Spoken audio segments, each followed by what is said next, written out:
अस्सलामु अलैकुम वरहमतुल्लाहि वबरकातुहू। इन्नल हम्दुलिल्लाह नहमदुहु व नस्तईनुहु व नस्तगफिरुहु व नऊज़ु बिल्लाहि मिन शुरूरि अनफुसिना व मिन सय्यिआति अअमालिना।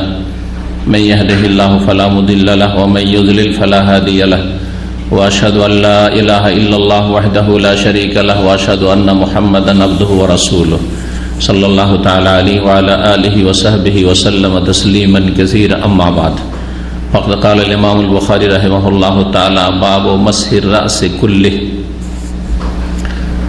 लिक़ौलिहि तआला वमसहु बिरुऊसिकुम।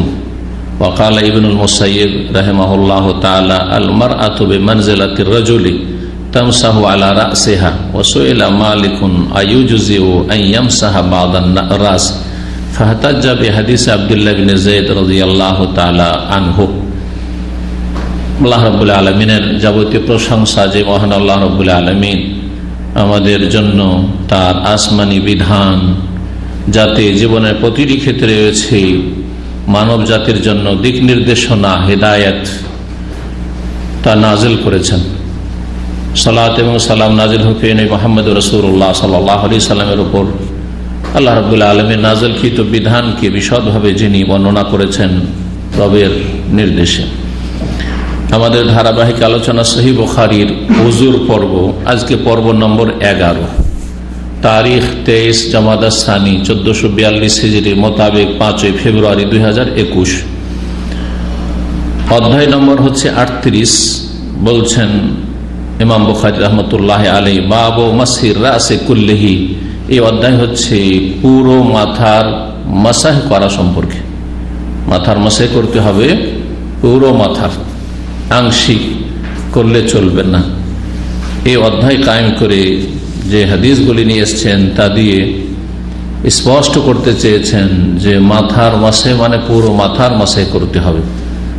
যেমন পা ধোয়া মানে পুরো পা ধুইতে হবে, যেমন হাত ধোয়া কনুই সহ মানে পুরো হাত ধুইতে হবে, মুখমণ্ডল ধোয়া পুরো ধুইতে হবে, ঠিক তেমনি মাথার মাসেও পুরো মাথার মাসে করা। যতটাকে মাথা বলা হয়, সামনে যেখান থেকে চুল গজিয়ে আছে, কপাল শেষ চুল গজিয়ে আছে, সেখান থেকে শুরু করে একেবারে চুলের শেষ প্রান্ত গর্দান পর্যন্ত, এটা হচ্ছে মাথা। পুরো মাথার মাসা করা ফরজ। এটি অধিকাংশ আইম্মায়ে কেরামদের মত, মুহাদ্দিসিনদের মত। এটি হচ্ছে ইমাম মালিক রাহিমাহুল্লাহর মত। জি, এটি হচ্ছে আহমদ বিন হাম্বলের মত, জমহুর অধিকাংশ উলামায়ে কেরাম, যে পুরো মাথার মাসাই করতে হবে। পক্ষান্তরে হানাফি মাযহাবে মাথাকে ভাগ করে 4 ভাগের 1 ভাগ মাসা করলে হয়ে যায়, ফরজ আদায় হয়ে যায়।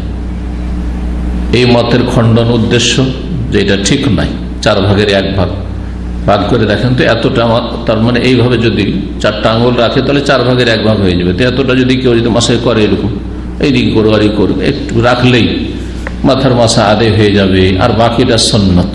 এটি ঠিক নাই। এইরকমই শাফি মাযহাবের মতে 2, 4টা 5টা চুল স্পর্শ করলেই মাথার মাসা হয়ে যাবে, সেটাও ভুল।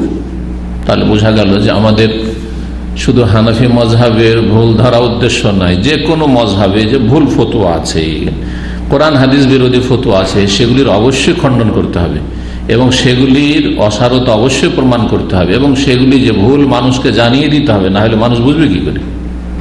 আশা করি বুঝতে পেরেছেন। এবং যেটা হক, আর হক হচ্ছে ওহী ভিত্তিক, দলিল ভিত্তিক, যেটি সেটা যার সাথে মিলুক। কখনো আবু হানিফা রাহিমাহুল্লাহর মতের সাথে মিলে যাবে, হ্যাঁ, আর কখনো ইমাম শাফির মতের সাথে মিলুক, কখনো ইমাম মালিকের সাথে মিলুক, কখনো ইমাম আহমদের সাথে মিলুক, কখনো যদি কারো সাথে না মিলে আপনি রাসূলুল্লাহর সাথে আছেন। কারণ তারা 4 জনই মানুষ, বাকি সবাই মানুষ, কথা বোঝা গেছে। আর কারো কাছে ওহী আসেনি, একমাত্র রাসূলুল্লাহ সাল্লাল্লাহু আলাইহি সাল্লামের কাছে। সুতরাং রাসূলুল্লাহ সাল্লাল্লাহু আলাইহি সাল্লামের পক্ষ থেকে দলিল যা রয়েছে, জীবনেও নবী সাল্লাল্লাহু আলাইহি সাল্লাম মাথার কিছু অংশের মাসে করেননি। যদি কিছু অংশ ফরজ হইতো, 4 ভাগের 1 ভাগ অথবা 2, 4, 10টা চুল ছুঁয়ে নেওয়া, আর বাকিটা সুন্নত হইতো, তো মাঝে মধ্যে তুই আমলটা করে দেখাইতেন। যেমন নবী সাল্লাল্লাহু আলাইহি ওয়াসাল্লাম ওযুর ক্ষেত্রে 3 বার করেও ধুয়ে দেখিয়েছেন, 2 বারও ধুয়েছেন, আবার 1 বারও ধুয়েছেন। এটা দিয়ে কি প্রমাণ করে দিয়েছেন? যে একবার ধুয়ে দিলে যথেষ্ট, 2 বার করলে আরো ভালো, 3 বার করলে সবচেয়ে ভালো। বোঝা গেছে না? তো ওই রকমই যদি মাথার কিছু অংশের মাসাই করা জায়েজ হইতো আর তা যথেষ্ট হইতো, তাহলে নবী সাল্লাল্লাহু আলাইহি ওয়াসাল্লাম মাঝে মধ্যে এরকমটা করতেন, করেননি।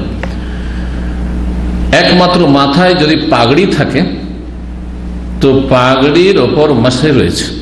হানাফি মাযহাব কিন্তু পাগড়ির মাসা মানে না, ওরা যে হাদিস রয়েছে মাসুল আমামার, পাগড়ির মাসা তাদের মাযহাবে নেই, চলবে না। যেমন কাপড়ের মুজার মাসা হানাফি মাযহাব মানে না, অথচ হাদিস রয়েছে আবু দাউদ নাসাই সুনান কিতাবাদিতে কাপড়ের মুজাতেও জওরাবে, যেগুলো শুররাব বলা হচ্ছে আজকাল আরব দেশের ভাষায়, তাতেও মাসা রয়েছে, যেমন চামড়ার মুজাতে রয়েছে। চামড়া মোজা সম্পর্কে অনেক হাদিস রয়েছে, কিন্তু কাপড়ের মোজারও হাদিস রয়েছে। ঠিক তেমনি পাগড়ির হাদিস রয়েছে, যেটা আমরা সুন্নত মনে করি, যে কারো মাথা যদি পাগড়ি বাঁধা থাকে শক্ত করে, পাগড়ি বারবার খোলা কষ্ট, মোজার মাসা কেন জায়েজ করা হলো? এই জন্য মোজা খোলা বারবার কষ্ট, মোজা খুলবেন, ধুইবেন, আবার করবেন, পাটা ভিজা হয়ে থাকবে তো গন্ধ হয়ে যাবে, সে কাপড় মোজা হইলেও গন্ধ হয়ে যাবে, ভিজা থাকলে গন্ধ তাড়াতাড়ি হবে, নোংরা হয়ে যাবে। এই সমস্ত হিকমতের জন্য দিন ইসলাম হচ্ছে সহজ, যেখানে মুশকিল সেখানে আসান করা হয়েছে। জি, আর দিন দিন সহজ, এই উদ্দেশ্য। পাগড়ি যদি বাঁধা থাকে মজবুত করে, তাহলে পাগড়ি খোলা, আবার তারপরে মাথার মাসাই করা, চুলে মাসা করা, তারপর আবার পাগড়ি বাঁধা। অনেকে পাগড়ি পর নিজের পাগড়ি নিজে পড়তে পারবেন না, অভ্যাস না তাহলে নিজের পাগড়ি নিজেও পড়তে পারবেন না, তাহলে বারবার খোলাটা কত জটিল। সেই জন্য পাগড়ির ওপর মাসে জায়েজ রয়েছে। এই ক্ষেত্রে রাসূলুল্লাহ সাল্লাল্লাহু আলাইহি ওয়াসাল্লাম থেকে একটি হাদিস রয়েছে, মুগীরা বিন শুবা রাদিয়াল্লাহু তাআলা বর্ণনা করেছেন যে নবী সাল্লাল্লাহু আলাইহি ওয়াসাল্লাম পাগড়ির ওপর এবং কপালে মাসা করেছেন। শুধু কপালে নয়, শুধু কপালে নয়, বা কপাল সমান আপনার মাথার মাসাও করেননি, এটাও নেই। তাহলে এই হাদিস দ্বারা বোঝা গেল যে যখন পাগড়ি মাথায় থাকবে তখন কপাল থেকে শুরু করে আপনি পাগড়ির উপর মাসাই করে নেবেন, যথেষ্ট, পাগড়ি খোলা লাগবে না। কিন্তু এইটার মানে এই নয়, যেমন হানাফিরা বুঝেছে যে নবী সাল্লাল্লাহু আলাইহি ওয়াসাল্লাম যখন কপালের উপর মাসা করলেন, তাহলে কপাল সমান যদি কেউ চুল ছয় আর সেটা হচ্ছে 4 ভাগের 1 ভাগ, তাহলে মাসা হয়ে যাবে। কোত্থেকে পেলেন? এটা ভুল বুঝা আপনার, এই বুঝা ঠিক নাই, এই বুঝ। আশা করি বিষয়টি বুঝতে পেরেছেন যে হানাফিরা কোথা থেকে এই আপনার 4 ভাগের 1 ভাগের মাসার যুক্তি পেশ করলো। এটা আসলে এই যুক্তি যুক্তিহীন বা দলিলবিহীন বা ভিত্তিহীন, ঠিক নাই। শাফিঈরা ওরা বলছে যে 2-4-5টা চুল ছুলে তো ছোঁয়া হইলে স্পর্শ করা, আর ছোঁয়া স্পর্শ করাকে মাসাই করা বলে হয়ে গেল, ফরজ আদায় হয়ে গেল। না, এটা মন গড়া কথা। তাই যদি হইতো তো নবী সাল্লাল্লাহু আলাইহি ওয়াসাল্লামের জীবনেও তো মাঝে মধ্যে এরকম করতেন, বোঝা গেছে তো, করেননি তো। তাহলে বোঝা গেল যে এই দুটি মত ভুল, শাফি মত ভুল, হানাফি মত ভুল। সঠিক হচ্ছে যে পুরো মাথার মাসাই করতে হবে। এই কথাই প্রমাণ করার জন্য ইমাম বুখারী রাহিমাহুল্লাহ বলছেন বাবু মাসহির রাসে কুল্লিহি, এই অধ্যায় হচ্ছে পুরো মাথার মাসাই করা সম্পর্কে। দলিল বলছেন লিকাউলিহি তাআলা, কারণ মহান আল্লাহর বাণী রয়েছে সূরা মায়েদার আয়াত নম্বর 6, যাতে উযুর ফরজগুলি বর্ণনা করা হয়েছে। ইয়া আইয়ুহাল্লাযীনা আমানু ইযা কুমতুম ইলাস সালাতি ফাগসিলু ওয়ুজুহাকুম ওয়া আইদিয়াকুম ইলাল মারাফিক ওয়ামসাহু বিরুউসিকুম ওয়া আরজুলাকুম ইলাল কাবাইন। আল আয়াহ, এখানে রয়েছে ওয়ামসাহু বিরুউসিকুম, তোমাদের মাথাগুলির মাসাই করো। তোমাদের বহুবচনকে যখন সম্বোধন করা হয়েছে তখন মাথাও বহুবচন নিয়ে আসা হয়েছে। তোমরা প্রত্যেকে নিজ নিজ মাথার মাসাই করো। মাথার মাসা, আর মাথা 4 ভাগের 1 ভাগকে মাথা বলা হয় না, 10টা চুল 5টা চুলকে মাথা বলা হয় না। সুতরাং এখান থেকে দলিল যে কোরআন কারীমে যখন রউস বলা হয়েছে, তাহলে বোঝা গেল যে পুরো মাথার কি করতে হবে? মাসা করতে হবে। আমার মাথা, আপনার মাথা মানে কি 4 আঙ্গুল? হ্যাঁ, না না না, 4 ভাগের 1 ভাগ না, মোটেই না, পুরো মাথা। তো পুরো মাথার মাসাই করতে হবে। ওয়াকাল ইবনুল মুসাইয়িব, প্রখ্যাত তাবেঈ, সাইয়্যিদুত তাবেঈন, তাবেঈনদের মধ্যে সবচেয়ে শ্রেষ্ঠ তাবেঈ হচ্ছেন সাঈদ ইবনে মুসাইয়িব রাহমাতুল্লাহি আলাইহি। মদিনার ইমাম ছিলেন, মুহাদ্দিস ছিলেন, মসজিদ নববীতে সবসময় সালাত আদায় করতেন। 40 বছর তিনি বলছেন যে আমি 40 বছর সালাত আদায় করেছি, আমি কোন মানুষের পিঠ ফরজ সালাতে দেখিনি। মানে প্রথম কাতারে সবসময় থেকে। জীবনে দ্বিতীয় কাতারে পড়েননি যে কারো গর্দন দেখবেন, পিঠ দেখতে পাবেন, হ্যাঁ, জীবনেও দেখেননি। তাহলে একজন মানুষ যদি নিয়মিত 40 বছর প্রথম কাতারে সালাত আদায় করে, তাহলে তিনি মানে কখন মসজিদে পৌঁছিতেন, তাও আজকালকার জামানায় নাই। আজকালও তো গিয়ে আজানের 5 মিনিট আগে গিয়ে আপনি প্রথম কাতারে অনেক সময় জায়গা পান না। তাহলে সেই জামানায় যখন মানুষ এইসব ব্যস্ততাও ছিল না, ফিতনাও ছিল না, দুনিয়াদারি অত ছিল না, আর সামান্য কিছু শুকনো যা পেলো, খেজুর রুটি যা কিছু পেলো, আর ইবাদত বন্দেগীতে পড়ে আছে মসজিদে। সেই সময় প্রথম কাতারে থাকাটা কেমন বিষয় ছিল চিন্তা করেন। তাহলে সব সময় মসজিদে, তাহলে সবসময় প্রায় সময় মসজিদে, আজানের অনেক আগে গিয়ে মসজিদে হাজির না হলে প্রথম কাতার পাওয়া, তাও মসজিদে নববীতে। আর তাও সালাফদের জামানায় সাহাবায়ে কেরাম অনেকে সেই সময় বেঁচে আছেন, হ্যাঁ, তাবেঈনদের জামানায় স্বর্ণ যুগে। জি, আল্লাহ রাব্বুল আলামিন এরকম আল্লাহর নেক বান্দা যুগে যুগে অনেক পয়দা করেছেন। আল্লাহ যেন তাদের আমাদের নির্ভেজাল এবং ইখলাসের সাথে অনুসরণে তৌফিক দান করেন। সাইয়েদুল মুসাইয়্যিব রাহমাতুল্লাহ আলাইহি বলছেন, আল মারআতু বিমানজিলাতির রাজুলি, মহিলাও হচ্ছে পুরুষদের মতো। এখন কারো প্রশ্ন উঠতে পারে, ঠিক আছে, পুরো মাথার মাসা করে পুরুষরা, মহিলারা তো মাথা ঢেকে থাকবে, তো ওরা কি করবে? হ্যাঁ, না, ওদেরও পুরো মাথার মাসা করতে হবে। তাহলে পুরুষ লোক, বেগানা পুরুষ থাকলে কোথাও আপনি চোখের আড়ালে পর্দায় গিয়ে উজু করেন, মহিলাকে বলবো যে আপনি পর্দার ভিতরে উজু করেন, আপনি গিয়ে বেগানা পুরুষের সামনে উজু করবেন না। মহিলাদের বিধান হচ্ছে পুরুষদের মতো, তামসাহু আলা রাসে, মাথার পর মাসে করবে। ইমাম মালিক রাহমাতুল্লাহ জিজ্ঞেস করা, সোইলা মালিকুন, ইমাম মালিক রাহমাতুল্লাহকে জিজ্ঞেস করা হয়, আইয়ুজু আইয়ামসাহ বাদার রাস, যথেষ্ট হবে কি যদি মাথার কিছু অংশ মাসে করে, 4 ভাগের 1 ভাগ, হ্যাঁ, সামান্য একটু 2 আঙ্গুল 3 আঙ্গুল, যেমন শাফিঈরা করে, হানাফিরা করে, ওই রকম 4 ভাগের 1 ভাগ কিছুটা অংশ মাসা করলে চলবে কি? বলছেন ফাহতাজা বিহাদিস আব্দুল্লাহ, তখন দলিল পেশ করলেন আব্দুল্লাহ বিন যায়েদ রাদিয়াল্লাহু তাআলা আনহু থেকে বর্ণিত হাদিস, যে হাদিসটি সামনে আসছে তাতে কি রয়েছে? রাসূলুল্লাহ সাল্লাল্লাহু আলাইহি ওয়াসাল্লাম পুরো মাথার মাসে করেছেন। বাদাবে মুকাদ্দামে রাসহি, মাথার অগ্রভাগ থেকে শুরু করেছেন। সুম্মা যাহাবা বিহিমা ইলা কাফাহু, তারপরে একবারে গর্দন পর্যন্ত নিয়ে গেছে, এখানে চুল শেষ হচ্ছে। আর তারপরে তারপরে আবার ফিরিয়ে নিয়ে এসছেন ওইখানে যেখান থেকে শুরু করেছিলেন। তাহলে কি করতে হবে? পুরো মাথা করতে হবে। আর শুধু নিয়ে যাওয়া নাই, কি করতে হবে? নিয়ে যাবেন, আবার ফিরিয়ে নিয়ে আসবেন। পুরো মাথা নিয়ে যাওয়া এটি হচ্ছে ফরজ, আর ফিরিয়ে নিয়ে আসা এখান পর্যন্ত একটি সুন্নাত। ফিরিয়ে নিয়ে আসা এটা হচ্ছে সুন্নাত, কারণ রাসূলুল্লাহ সাল্লাল্লাহু আলাইহি ওয়াসাল্লাম হাদিস দ্বারা এটা প্রমাণিত, ফিরিয়ে নিয়ে আসা। মানে একবার কি জন্য ফরজ বললাম নিয়ে যাওয়া? কারণ পুরো মাথায় একবার ফিরিয়ে নিলে মাথার মাসে এটা হয়ে গেল, মাথার মাসে হয়ে গেল। মহিলারা অনেক সময় জিজ্ঞাসা করে যে আমাদের চুল এলোমেলো হয়ে যায়, আমাদেরকেও কি নিয়ে যেতে হবে, আবার ফিরিয়ে নিয়ে আসতে হবে, চুল এলোমেলো হয়ে যায়? না, এলোমেলো আপনি এমন চাপ দেবেন না যে আপনার চুল উঠে চলে আসে। ভাই, মাসে মানে হচ্ছে হাত বুলানো, হাত ফেরানো, হালকা করে হাত ফেরান। আপনার ভেজা যে রসাল হাত রয়েছে সেই হাতটা চুলের উপরে ফিরাতে হবে, চুল ভেজাতে হবে না।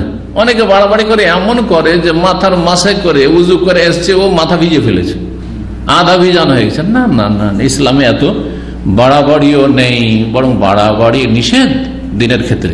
হাদিস 185 নম্বর হাদিস, আমর ইবনে ইয়াহিয়া আল মাযিনী রাহিমাহুল্লাহ তাআলা তিনি বর্ণনা করেছেন তার পিতা ইয়াহিয়া আল মাযিনী থেকে। তিনি বলছেন, আন্না রাজুলান ক্বালা লি আব্দুল্লাহ ইবনে যায়েদ, জনৈক ব্যক্তি আব্দুল্লাহ বিন যায়েদ রাদিয়াল্লাহু তাআলা সাহাবীকে বললেন, এই আব্দুল্লাহ বিন যায়েদ তিনি এই হাদিস বর্ণনা করেছেন আপনার মাথার মাসে। ওয়া হুয়া জাদ্দু আমর ইবনে ইয়াহিয়া, তিনি হচ্ছেন, এই আব্দুল্লাহ বিন যায়েদ হচ্ছেন আমর ইবনে ইয়াহিয়ার দাদা। তার মানে আমর ইবনে ইয়াহিয়া বিন আব্দুল্লাহ বিন যায়েদ রাদিয়াল্লাহু তাআলা আনহু আজমাইন। আতাস্তাতি আন তুরিয়ানি কাইফা কানা রাসূলুল্লাহ ইয়াতাওয়াদ্দা, ওই ব্যক্তি কি বলল? জিজ্ঞেস করলো আব্দুল্লাহ বিন যায়েদ সাহাবীকে, আপনি কি পারবেন আন তুরিয়ানি, আমাকে দেখাতে, কাইফা কানা রাসূল ইয়াতাওয়াদ্দা, যে রাসূলুল্লাহ কিভাবে ওযু করতেন? একটা একটা করে অর্থ করলাম। আতাস্তাতিও, আপনি কি পারবেন, আন্তরিয়ানি, আমাকে দেখাতে, কাইফা কানা রাসূলুল্লাহ ইয়াতাওয়াদ্দা, কিভাবে রাসূলুল্লাহ ওযু করতেন। ফাকাল আব্দুল্লাহ বিন যায়েদ, আব্দুল্লাহ বিন যায়েদ বললেন, না অবশ্যই, কেন দেখাতে পারবো না, আমি রাসূলুল্লাহ সাল্লাল্লাহু আলাইহি ওয়াসাল্লাম ওয়াহুরা ওযু করতে দেখেছি। ফাদা বিমাইন, পানি নিয়ে ডাকলেন, পানি নিয়ে আসো।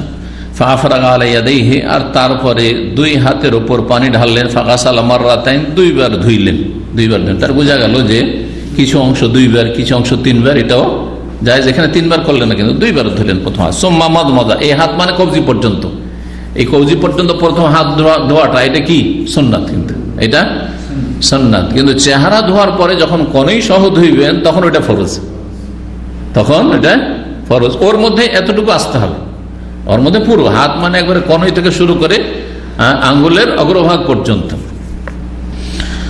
দুইবার ধুইলেন কবজি পর্যন্ত।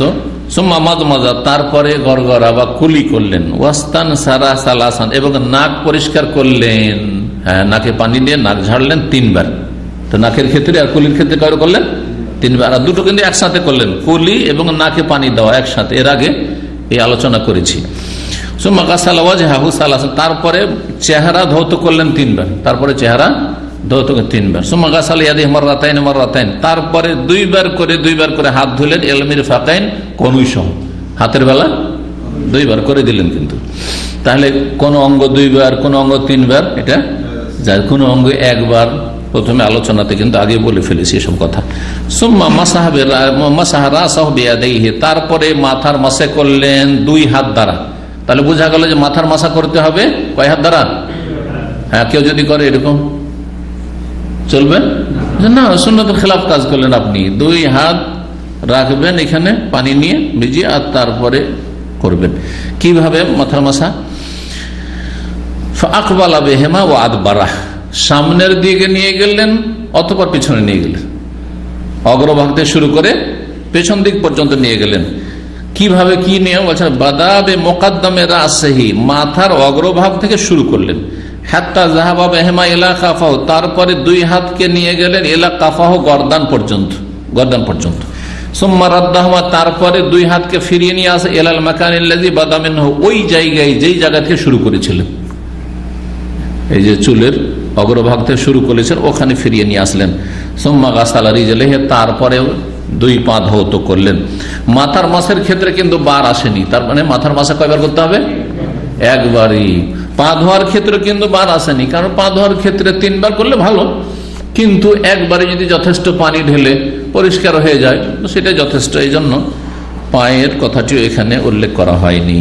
তো এই হাদিস দ্বারা কি বোঝা গেল? যে পুরো মাথার মাসা করেছেন রাসূলুল্লাহ। এটি হচ্ছে হাদিস দলিল। ইমাম মালিক রাহিমাহুল্লাহ পেশ করেছেন কিসের ওপর? পুরো মাথার মাসাই করা যে ফরজ, এর উপর। 39 নম্বর অধ্যায়, বাবু গাসলি রিজলাইন আল কাবা। এই অধ্যায় হচ্ছে দুই পা ধৌত করতে হবে টাকনা সহ বা টাকনু সহ, গোড়ালিও বলা হয়। হ্যাঁ, টাকনু কোনটাকে বলে? কেউ দেখান তো দেখি আপনারা। হ্যাঁ, দুই পাশে দুটো হাড্ডি যে উঁচা হয়েছে, এই দুটোকে কি বলা হয়? কাবাইন। কাব একটা, আর দুই দিকে দুটো আছে উঁচু হাড্ডি, সেই জন্য কি বলা হয়? আল আজমুন নাতি। জি, যে উঁচা হয়ে আছে হাড্ডি, এটাকে কাব বলা হয়, কাবাইন। প্রত্যেকটি পায়ে দুটো করে কি আছে? কাব আছে, দুটো করে টাকনো আছে, টাকনো পর্যন্ত বা গোড়ালি পর্যন্ত সহ। ওই দুটা সহ ধুইতে হবে, শুকনো থাকলে চলবে না। বলছেন এখানে আমর তার পিতা থেকে, মানে ইয়াহিয়া থেকে, শাহিদ তো আমর ইবনে আবি হাসান, আমি উপস্থিত ছিলাম আমর ইবনে আবি হাসানের কাছে। সাল আব্দুল্লাহ ইবনে যায়েদ, জিজ্ঞাসা করেন আব্দুল্লাহ ইবনে যায়েদ, ওই আগের হাদিস, আগের বর্ণনাকারী সাহাবী। আন উযুয়েন নবী সাল্লাল্লাহু আলাইহি ওয়াসাল্লাম, নবী সাল্লাল্লাহু আলাইহি ওয়াসাল্লাম ওযু সম্পর্কে। ফাদা বিতাউরিন মিন মাইন, তখন একটি পানির ছোট পাত্র নিয়ে ডাকলেন। তৌর, ছোট্ট একটি পাত্র। ফাতাওয়াদা, নবী সাল্লাল্লাহু আলাইহি ওয়াসাল্লাম, মানে বিভিন্ন রকম পাত্র হতো, কাঠের পাত্র হইতো, ওযু করার জন্য কাঠের পাত্র হইতো। আমাদের দেশে, আমার একসময় মসজিদে এখন আছে কিনা জানি না, মসজিদে কি রাখা থাকে? হ্যাঁ, আজকাল তো প্লাস্টিকের বদনা আছে। প্লাস্টিকের বদনার আগে কি ছিল দেখেছেন কেউ? হ্যাঁ, কাঁসা। অত দামি জিনিস আগে তো চোর চুরি করে নিয়ে যাবে। মাটির ভাঁড় বলা হয় এগুলোকে, ভাঁড় বলেন না আপনারা? মাটির ভাঁড় থাকতো। জি হ্যাঁ, এগুলো প্লাস্টিক চলে এসে তো কয়েকদিন আগে এসে, 10 বছর হবে কি 15 বছর হবে। তো তারপরে উযু করলেন তাদের সামনে নবী সাল্লাল্লাহু আলাইহি ওয়াসাল্লামের উযুর মতো। ফাকফা আলা ইয়াদিহি মিনাত তাওরি, পাত্র থেকে নিজের হাতের উপর পানি ঢাললেন। ফাগাসালা ইয়াদিহি সালাস, দুই হাত ধৌত করলেন তিনবার। এখানে তিনবার আছে, কখনো তিনবার দেখেছে, কখনো দুইবার দেখেছে। সুম্মা আদখালা ইয়াদাহু ফিত তাওর, প্রথম হাত ধোয়া হয়ে গেল। তারপরে সেই পাত্রে পানি, হয়তো আপনার বদনার মতো তার নল ছিল না, সেই জন্য, আর যদি এইভাবে ঢালেন তো বেশি পানি খরচ হয়ে যাবে, সেই জন্য হাত ঢুকিয়ে দিয়ে, হাত ধোয়া হয়ে গেছে, হাত ঢুকিয়ে দিয়ে অল্প অল্প করে পানি নিয়ে, তাহলে বোঝা গেল যে উজুর পানিতে হাত ঢুকিয়ে উজু করা যাবে। সেটা পানি বেশি হোক অথবা কম হোক, এটা কমই ছিল, তোর ছোট্ট, এমন বালতির মতো ছিল না যে 5 লিটার 10 লিটার পানি আছে। এর দ্বারা আরো বোঝা গেল যে ব্যবহৃত পানি নাপাক হয় না। হানাফি মাযহাবের আরেকটি ফতোয়া হচ্ছে যে যেই পানি ব্যবহার করা হয় অথবা মুস্তামাল পানি, ব্যবহৃত পানি যদি কোনো পানিতে পড়ে তো ওই পানি নাপাক হয়ে যায়। আর এক ভিত্তিহীন ফতোয়া রয়েছে। জি হ্যাঁ, এর খণ্ডন করবেন, এখানে একটা অধ্যায় আসছে সামনে। এই হাদিসও তার দলিল যে না, কারণ বারবার করে ধুইছেন আর হাত ডুবেছেন তো ব্যবহৃত পানি তো যায় না, পানি তো পড়ছে। মানুষ যখন গোসল করে, বালতিতে উঠিয়ে গোসল করেন তো পানিগুলো ছিটে পড়ে না, দূর দূর পর্যন্ত ছিটে পড়ছে, তো বালতিতে পড়বেই। তাহলে যদি নাপাক হয়ে যায় তাহলে মানুষের জন্য কত মুশকিল হয়ে যাবে। 1 লোটা পানি নিতে হবে, তারপরে বালতি থেকে দূরে সরতে হবে যাতে 1-2-4 ফোঁটা ছিটে না পড়ে, না হলে পানি আমার নাপাক হয়ে যাবে। নাপাক হয়ে গোসল হবে না। তার সুন্নত নফল গোসলের কথা নেই, ফরজ গোসল। জি, ফরজ গোসলের ক্ষেত্রে কি করবে? তাহলে বোঝা গেল যে ব্যবহৃত পানি নাপাক হয় না যতক্ষণ পর্যন্ত পানির নাম পানি আছে। যতক্ষণ পানির নাম পানি আছে, পানির নাম যদি বদলে যায় তখন তা দিয়ে উজু করা চলবে না। কেমন করে বদলে? পানিকে আপনি জুস বানিয়ে দিলেন, পানিকে আপনি শরবত বানিয়ে দিলেন, চিনি দিয়ে লেবু দিয়ে শরবত, এখন উজু করবেন হবে? পানিতে খেজুর ভিজিয়ে রাখলেন 12 ঘন্টা, আর তারপরে সেটা নবীজ হয়ে গেছে, খেজুর রস হয়ে গেছে, সেটা শিরা হয়ে গেছে, চলবে? হ্যাঁ, চলবে না। কিন্তু পানির নাম পানি, তাহলে সেটা তাহের, মুতাহের, পাক, পবিত্রকারী। যতক্ষণ পর্যন্ত পানির যে 3টি বৈশিষ্ট্য আছে ভালো পানির, সেই বৈশিষ্ট্যগুলি না বদলে যাবে। কি কি? রং একটা, আর একটা হচ্ছে স্বাদ। হ্যাঁ, পানির স্বাদ আছে তাতে, আর গন্ধ। গন্ধ হয়। আমাদের দেশে পাট কি করে? জাগ দেওয়া। হ্যাঁ, পাট জাগ দেয় পুকুরে, আর তারপরে পানিতে গন্ধ হয়ে যায়। এখন ওতে উজু করবেন, চলবে না? গন্ধ হয়ে গেছে, গন্ধ, অনেক দুর্গন্ধ হয়ে গেছে। বা পুকুরগুলোতে এত বেশি পেশাব পায়খানা ধোয়া হয় যে তার রং বদলে গেছে, বিশেষ করে নাপাকির মাধ্যমে। তাহলে সেই পানি তখন আর তাহারাতে যোগ্য হয়ে নেই। কিন্তু পানি ঘোলাটে থাকলে অসুবিধা নেই, পানি যেগুলি ঠিক আছে, কোনো অসুবিধা নেই। আর প্রবাহিত পানি হলে তো কোনো অসুবিধা নেই। বলছেন যে 2 হাত ধুলেন 3 বার, সুম্মা আদখালা ইয়াদাহু ফিত তাওরে, তারপরে হাত প্রবেশ করালেন ফিত তাওরে, পাত্রে, ফামাদ মাদা, কুলি করলেন, ওয়াস্তান শাখা, নাকে পানি দিলেন, ওয়াস্তান সারা, নাক পরিষ্কার করলেন, সালাসা গারাফাত, 3 অঞ্জলি, 3 বার করে নিয়ে। সুম্মা আদখালা ইয়াদাহু, তারপরে হাত আবার ঢুকালেন কিসে? ওই পাত্রে, পানি নিলেন। ফাগাসাল ওয়াজহু, তারপরে চেহারা, মুখমণ্ডল 3 বার করে ধুইলেন। সুম্মা গাসালা ইয়াদাইহি মাররাতাইন, তারপরে 2 হাত ধৌত করলেন, ইলা মিরফাকাইন, কনুই সহ 2 বার করে। সুম্মা আদখালা, তারপরে আবার হাত ঢুকালেন। ফামাসা রাসাহু, তারপরে মাথার মাসে করলেন। ফাআকবালা বিহিমা ওয়া আদবার মাররাতান ওয়াহিদা, সামনে থেকে শুরু করে সামনে নিয়ে গেলেন, আর সামনে থেকে পশ্চাতে নিয়ে গেলেন। মাররাতান ওয়াহিদা, কয়বার? 1 বার। এখানে স্পষ্ট হয়ে গেল, তাই না? আর অস্পষ্ট থাকলো না যে রাসূলুল্লাহ সাল্লাল্লাহু আলাইহি ওয়াসাল্লাম সুন্নাত হচ্ছে মাথার ক্ষেত্রে 1 বার মাসে করা। তাহলে কেউ যদি 2 বার মাথার মাসে করে 3 বার বলবে সুন্নাতের খেলাফ, বিদআত করলেন, আপনি ভুল কাজ করলেন। সুম্মা গাসালা রিজলাইহি ইলাল কাবাইন, তারপরে 2 পা ধৌত করলেন, ইলাল কাবাইন, টাকনা সহ। 40 নম্বর অধ্যায় বলছে বাবু ইস্তেমালি ফদলে ওযুইন নাস। এই অধ্যায় হচ্ছে মানুষের ওযুর পানি থেকে যেটা অতিরিক্ত, ওযু করার পরে অতিরিক্ত পানি ইস্তেমাল মানে ব্যবহার করা সম্পর্কে। মানুষের ওযুর পরে যে অতিরিক্ত পানি রয়েছে সেটা ব্যবহার করা জায়েজ কিনা অন্যান্য কাজে। ওযু করার পরে সেই পানি দিয়ে গোসল করছেন, সেই পানি দিয়ে আরেকজন এসে উযু করছেন, যাবে কি না? না, সেই পানি নাপাক হয়ে যাবে। এটাকে বলা হয় ফিকহার ভাষা মায়ে মুস্তামাল। হ্যাঁ, ব্যবহৃত পানি, যেই পানি ব্যবহার করা হয়েছে। ব্যবহৃত পানি বলতে কি বোঝায় এটা বুঝে নেওয়া দরকার।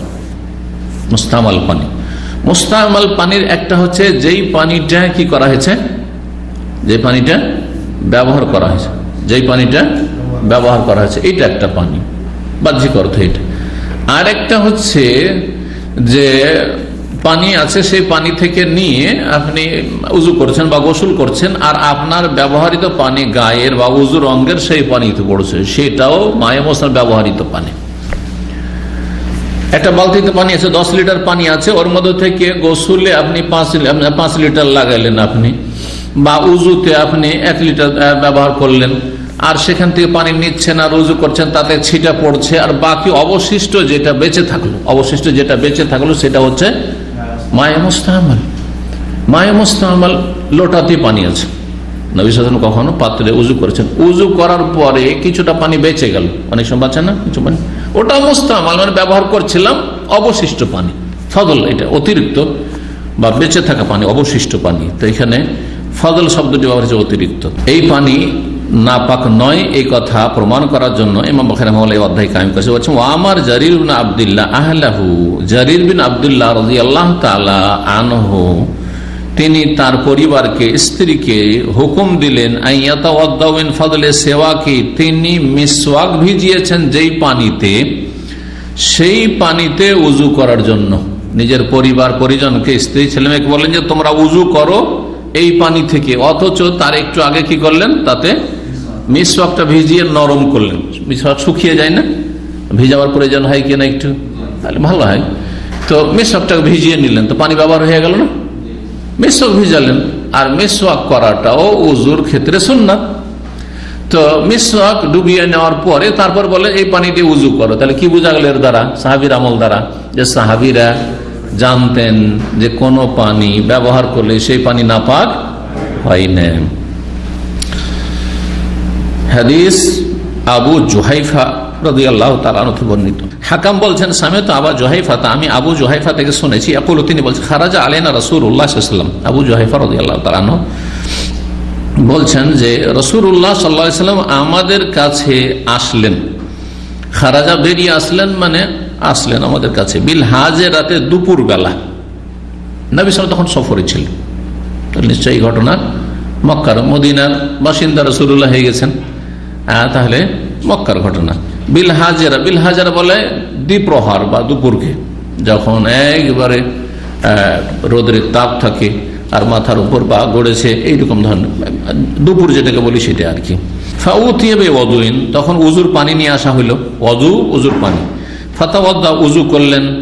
ফাজাআলান নাসু ইয়াখুযুনা মিন ফাযলি ওয়াজুহি, তারপরে লোকেরা তার উজু করে ও যে অতিরিক্ত পানি ছিল তা নেওয়া শুরু করলেন। নবী সাল্লাল্লাহু আলাইহি ওয়াসাল্লাম উজু করলেন, আর উজু করার পরে যে অতিরিক্ত পানি ছিল সেটা নেওয়া শুরু করলেন।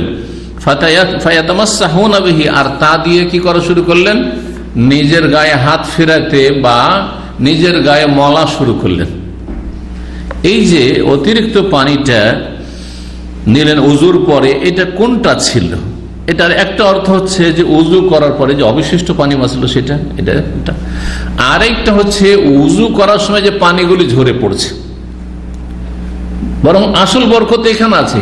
আর এই তাবারুক রাসূলুল্লাহ সাল্লাল্লাহু আলাইহি ওয়াসাল্লাম খাসের আগে বলেছে, যারা আহলে সুন্নাত ওয়াল জামাত সত্যিকারের, তাদের আকীদা হচ্ছে যে রাসূলুল্লাহ সাল্লাল্লাহু আলাইহি ওয়াসাল্লামের ব্যবহৃত বস্তু, সেটা কাপড় চোপড় হোক, জুতা হোক, আর বিছানা হোক, অথবা মিসওয়াক হোক, অথবা তার নবী সাল্লাল্লাহু আলাইহি ওয়াসাল্লামের শরীরের চুল ইত্যাদি এগুলো হোক, অথবা উজুর পানি হোক, গোসলের পানি হোক, এগুলোতে কি আছে, বরকত আছে, সাহাবীর বরকত নিয়েছেন। কিন্তু তারপরে এই উম্মতের সবচাইতে বড় ব্যক্তিত্ব আবু বকর সিদ্দিক, তারপরে ওমর, উসমান, আলী, তাদের থেকে কেউ তাবারুক হাসিল করেননি। এরকম হাসান হোসেন কারো থেকে বরকত নেননি। তাহলে বোঝা গেল যে অন্য কারো থেকে তাবারুক নেওয়া জায়েজ নয়, এটি বিদআত, বরং এটা শিরক পর্যন্ত পৌঁছাতে পারে। শিরকি তাবারুক হতে পারে, বেদাতি তাবারুক হতে পারে, দুই রকম হতে পারে। আকীদা হিসাবে কি আকীদা নেই, যদি মনে করে এখান থেকে কিছু পাবো, তো শিরক পর্যন্ত পৌঁছে, বড় শিরক হতে পারে। আর পীর এবং পীরের মুরিদদের কাছে এই শিরকি তাবারুক আর বেদাতি তাবারুক রয়েছে। তারা তাবারুক নিয়ে থাকে, পানের পিক মেখে থাকে, শুনেছেন না, এই করে থাকে, থুথু ফেলে ধরে থাকে, কাশফট আউযুবিল্লাহ। আর তারপরে আসলে যখন মানুষ মুরিদ হয়ে যায়, মানুষের মুরিদ হয়ে যায়, আল্লাহর মুরিদ না হয়ে, কোরআন সুন্নাহর মুরিদ না হয়ে, তখন অন্ধ হয়ে যায়, মূর্খ হয়ে যায়। তখন দিমাগ বন্ধ থাকে, মগজে কিছু ঢুকে না, মগজ কাজ করে না। যার ফলে তারা বলে, হ্যাঁ হুজুর আপনি একটু খেয়ে দেন, হ্যাঁ তাবারক করে দেন, তারপর ওরা তাবারক নেবে। আগে হুজুর কিবলা খাবে, একটু বিসমিল্লাহ করবে, তারপর অন্যরা। ঠিক আছে, বড় ব্যক্তি শুরু, কিন্তু এটা মনে করিয়েন না যে উনি শুরু করবেন তাহলে বরকত হবে আর তারপরে আমরা বরকত পাবো না। তাহলে রাসূলুল্লাহ সাল্লাল্লাহু আলাইহি ওয়াসাল্লামের সাথে শিরক করে ফেললেন আপনি। রাসূলুল্লাহ সাল্লাল্লাহু আলাইহি ওয়াসাল্লামের শান এটি। রাসূলুল্লাহ সাল্লাল্লাহু আলাইহি ওয়াসাল্লামের সাথে সাধারণ একজন মানুষ যে কত পাপ করছে, তার কত ভুল ত্রুটি হচ্ছে, তাকে সমান করে দিলেন আপনি, তারপর ভিত্তিহীন দলিলবিহীন এই তাবাররুক, বেদাতি তাবাররুক অথবা শিরকি তাবাররুক। তো নবী সাল্লাল্লাহু আলাইহি সাল্লামের উযুর পানিগুলি যে ঝরে পড়তো অঙ্গ প্রত্যঙ্গ থেকে, সেগুলি সাহাবীরা ধরতেন আর গায়ে মাখতেন। জি, এই বরকত প্রমাণিত। কিন্তু নবী সাল্লাল্লাহু আলাইহি ইন্তেকালের সাথে সেটা শেষ হয়ে গেছে। নবী সাল্লাল্লাহু আলাইহি কাপড় চোপড় এখন আছে, কাপড়ের নামে কত জালিয়াতি। সুতরাং নবী সাল্লাল্লাহু আলাইহি সাল্লামের জামাই মোবারক আছে, কামিজ মোবারক আছে, জুব্বা মোবারক আছে, অমুক জায়গায় জুতা আছে, নাল মোবারক আছে, সব শয়তানি কথা। এগুলো হচ্ছে মিন ওয়াহি শয়তান। কে জানাইল? শয়তানের ওয়াহি। শয়তান এভাবে বিভ্রান্ত করে। সুতরাং এগুলোর পিছনে আর পড়বেন না। নবী সাল্লাল্লাহু আলাইহি ওয়াসাল্লামের জামানা, নবী সাল্লাল্লাহু আলাইহি ওয়াসাল্লামের জামানার কাছাকাছি জামানা, তাবেঈনদের জামানা, তারা জানছেন যে হ্যাঁ এইটা নবী সাল্লাল্লাহু আলাইহি ওয়াসাল্লাম ব্যবহার করতেন, এই লোটা, এই ঘটি, এই জিনিস ব্যবহার করতেন নবী সাল্লাল্লাহু আলাইহি ওয়াসাল্লাম। কিন্তু এখন তো এই নামে ব্যবসা চলছে। বরং ব্যবসা বাড়তে বাড়তে যাদেরকে এক সময় এক শ্রেণীর মূর্খরা, আবেগীরা আরেই সহি আকীদা হয়ে গেছে। কাবা শরীফের প্রতি বছরে গেলাফ বদল হয়, হ্যাঁ গেলাফ বদল, ওখান থেকে একটু গেলাফ নিয়ে গেছে, আর নিয়ে যাওয়ার পরে দর্শন করাচ্ছে, মসজিদে নিয়ে গিয়ে দর্শনের ঘটনা। এটা এই 2 বছর আগের ঘটনা, 1 বছর আগের ঘটনা হয়তো। দর্শন করাচ্ছে, আর মানুষের ভিড়ের শেষ নাই। কাবা দর্শন না করে কাবার গেলাফটা একটু পেঁচেছে, এতটুকু গেলাফ কেটে নিয়ে এসছে, ওইটুকু দর্শন করছে। এই ধর্ম ব্যবসা। আল্লাহ হেফাজত করে এসব শয়তানি থেকে, আল্লাহ হেফাজত করে। এসব শয়তান এদেরকে গ্রাস করে ফেলেছে, এদের মোল্লাদেরকেও এবং এদের ভক্তদেরকেও। জাওফাত তালেব আল মাতলুব, দুর্বল অসহায়রা। জি, আকীদা, আমলে, দিন বুঝার ক্ষেত্রে অত্যন্ত দুর্বল। তাদের মুরব্বীরাও দুর্বল, আকীদা বুঝে না। আর তাদের যে তালেব মানে অর্থাৎ তাদের যারা ভক্ত, তারাও দুর্বল অসহায়। আল্লাহ হেফাজত করে সব অনিষ্ট। আবু জাহেল বলছেন নবী সাল্লাল্লাহু আলাইহি ওয়াসাল্লাম বেরিয়ে আসলেন দুপুরবেলা, উযুর পানি নিয়ে আসেন, ফাতাওয়াদা, উযু করলে, ফাজালান ইয়াখুযু ফাদলি ওযুহি। নবী সাল্লাল্লাহু আলাইহি ওয়াসাল্লামের উযুর যে অতিরিক্ত পানি তা নেওয়া শুরু করলো লোকেরা। ফায়াতামাসসাহুনা বিহি, আর তা দিয়ে শরীরে কি করতে লাগলো? মলতে শুরু করলো বা শরীরে নিতে শুরু করলো। জি, শরীরে হাত ফেরাতে শুরু করলো, পানি নিচ্ছে আর হাত ফেরাচ্ছে। ফাসাল্লান নবী সাল্লাল্লাহু আলাইহি ওয়াসাল্লাম যোহরা, অতঃপর নবী সাল্লাল্লাহু আলাইহি ওয়াসাল্লাম যোহরের সালাত পড়লেন 2 রাকাত। ওয়াল আসরা রাকাত, আসরও পড়লেন 2 রাকাত। ওয়া বাইনা ইয়াদাইহি আনাজা, সেই সময় নবী সাল্লাল্লাহু আলাইহি ওয়াসাল্লামের সামনে সূত্রা হিসাবে একটি ছোট লাঠি ছিল। এমন লাঠি, আনাজা, যার অগ্রভাগে একটু ধারালো লোহা থাকে, বর্ষার মতো ছোট বর্ষা। আনাজা সৌদি আরবে একটি বংশের নাম, এখান থেকে আনাজি, আর এরা একটু বিকৃত করে ইনিজি করে, আসলে ইনিজি না, আনাজি। কি আনাজি? এদের মূল হচ্ছে উত্তর অঞ্চল, আর মূলত আমার এক ক্লাসমেট ছিল, খুব ঘনিষ্ঠ, 2 বছর একই রুমে যেহেতু লেখাপড়া করেছে মদিনায়, এখন মদিনা ইউনিভার্সিটিতে 2 নম্বর 3 নম্বর পোস্টে, মানে ভিসির পরে। তো ও আনাজি। ওদের বাড়িতে একবার আমি বক্তব্য করতে যাই, 1995, আমার জীবনের প্রথম। 93 মদিনা ফারিগ হওয়ার পরে 95 আর বক্তব্য করতে যাই। তো ওই সময় ইসলামী সেন্টারে মেহমান হয়েছি। তো ইসলামী সেন্টারে থাকতে দেবেন, ও বাড়িতে ছিল, জানতে পেরেছে, মদিনা থেকে এসেছিল, হয়তো ছুটি ছিল। আমি ফারিগ হওয়ার পরে দাওয়াতি কাজ শুরু করলাম আল কাসিমে, আর ও তো মদিনা ইউনিভার্সিটিতে লেকচারার হয়ে গেল। পড়তেও ভালো ছিল, মাশাআল্লাহ, আমাদের মতো বেশ ভালো রেজাল্ট করতো, ব্রেনি ছিল। আর এখানে যারা বধু অঞ্চলে তারা খুব ব্রেনি হয়, শহরের লোকের চাইতে যারা বধু অঞ্চলের লোক, বেদুইন, ওরা খুব ব্রেনি। গ্রাম অঞ্চলের, এখানে আমাদের দেশে কিন্তু গ্রাম অঞ্চল থেকে এক একটা ভালো বেরিয়ে আসে, হ্যাঁ ব্রিলিয়ান্ট ছেলে বেরিয়ে আসে। তো থাকতে দিল না। আসলে ইসলামিক সেন্টারে আসার পরে বলল যে না, আপনাকে এখানে থাকতে দেবো না, আমার বাসাতে। ওদের বাড়িতে গেলাম, দিয়ে দেখি যে তাদের যে হোস, যে ঘেরা আছে প্রাচীর, ওইখানে অনেকগুলি বকরি, 50টা 100টা বকরি পুষছে ওইখানে, ওর ভিতরে। তো কি বলছিলাম, ওরা হচ্ছে আনাজি। তো যেহেতু ওর সাথে ঘনিষ্ঠ সম্পর্ক ছিল, সেই জন্য ভালো করে জানি যে আনাজা বংশটা মূলত ওই এলাকায় যতগুলি আছে, আর অরিজিনাল যদি বাসিন্দা সবগুলি আনাজি। আর তারপরে তার আশেপাশে হাফরুল বাতেন আনাজি অনেক, তারপরে ওয়াল জফ যে ইস্কাকা আছে ওখানে আনাজি অনেক, ওই এলাকা তাবুক এলাকাতে আনাজি অনেক, ওই এলাকাটায় আনাজির সংখ্যা অনেক বেশি। আর তারপরে চাকরি বাকরি ব্যবসা বাণিজ্যের খাতিরে সারা সৌদিতে আজকাল ছড়িয়ে গেছে মানুষ, সেটা ভিন্ন বিষয়। কিন্তু আসল প্রত্যেকটা বংশের আসল হচ্ছে কিন্তু একাকি এলাকায়।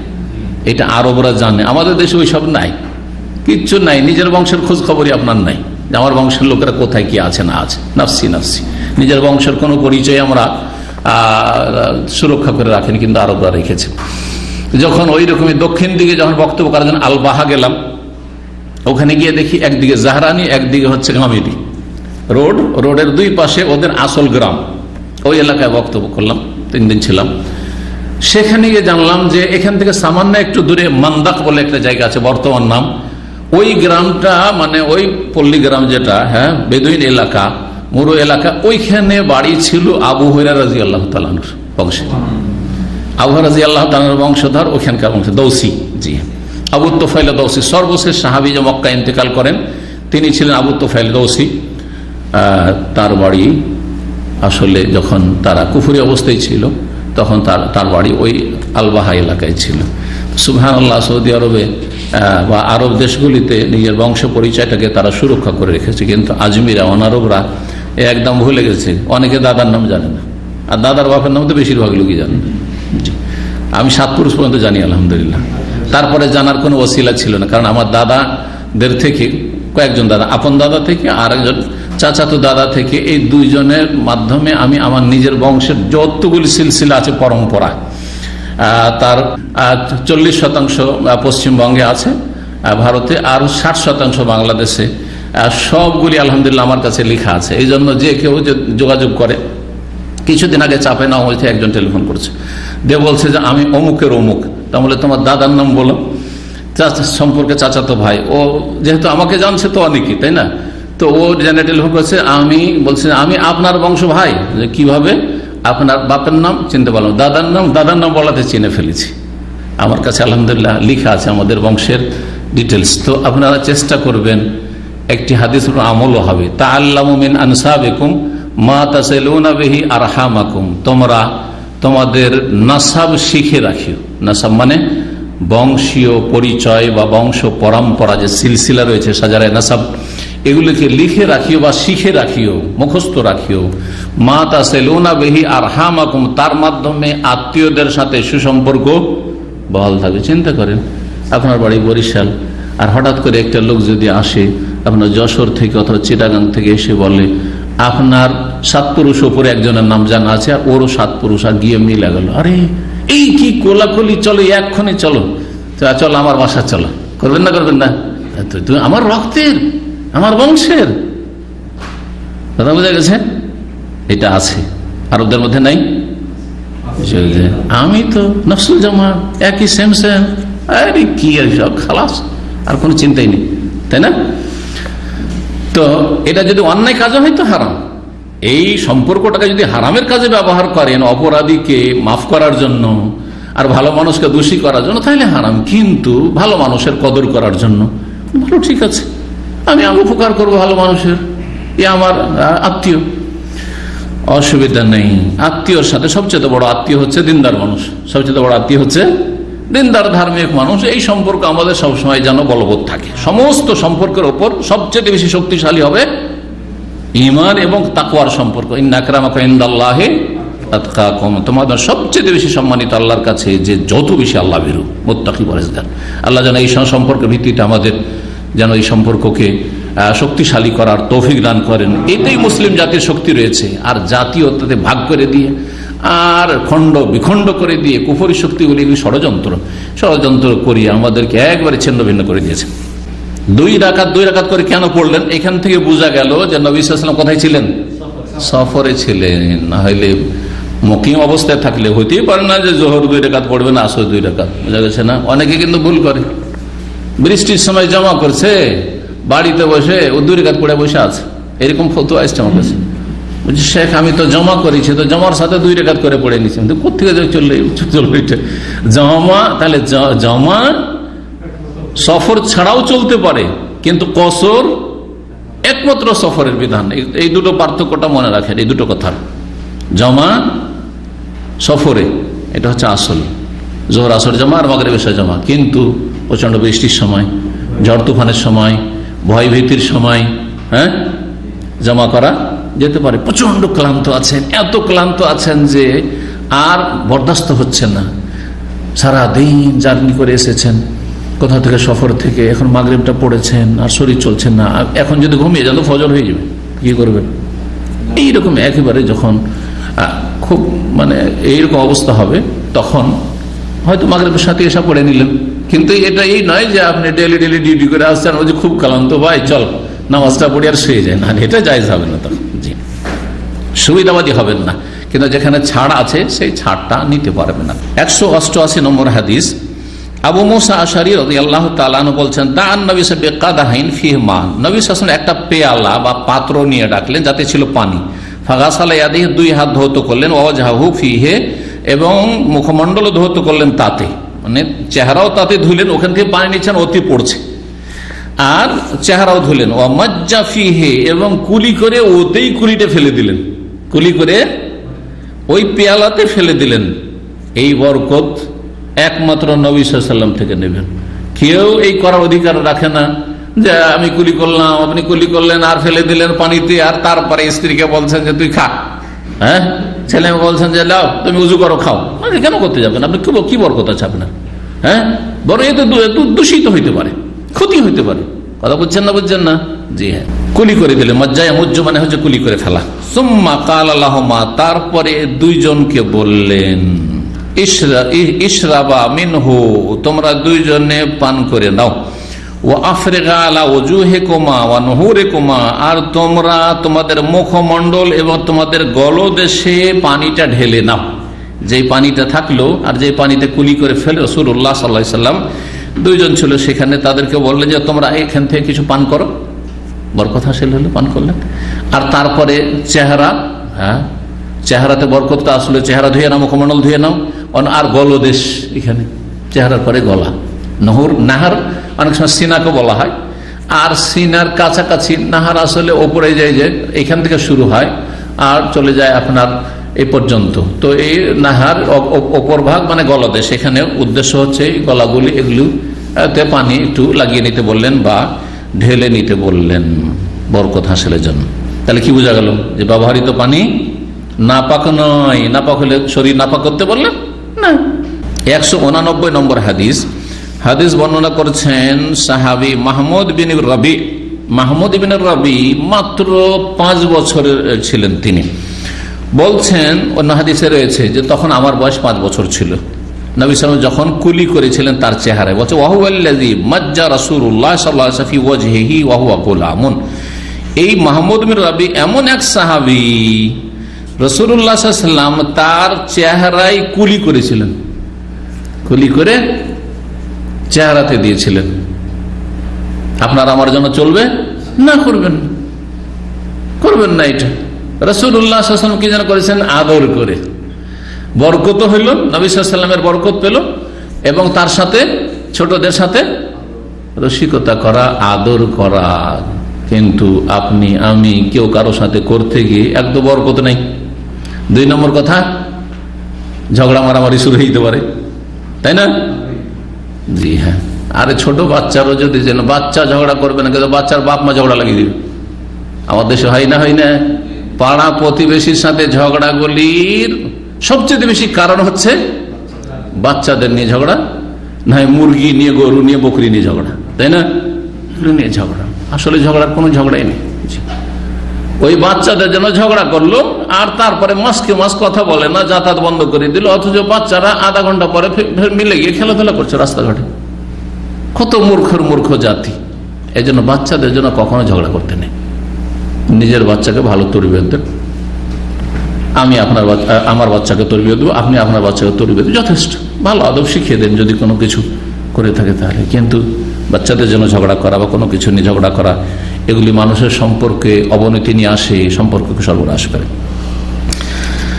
রাসূলুল্লাহ সাল্লাল্লাহু আলাইহি ওয়াসাল্লাম তার চেহারায় কুলি করেছেন। ওয়া গোলাম, সেই সময় সে বালক ছিল না, বালক। মিন বিরহিম, তাদের কুয়া থেকে পানি উঠানো হয়েছিল, আর তারপরে রাসূলুল্লাহ সাল্লাল্লাহু আলাইহি ওয়াসাল্লাম কুলি করে তার চেহারা দিয়েছিলেন।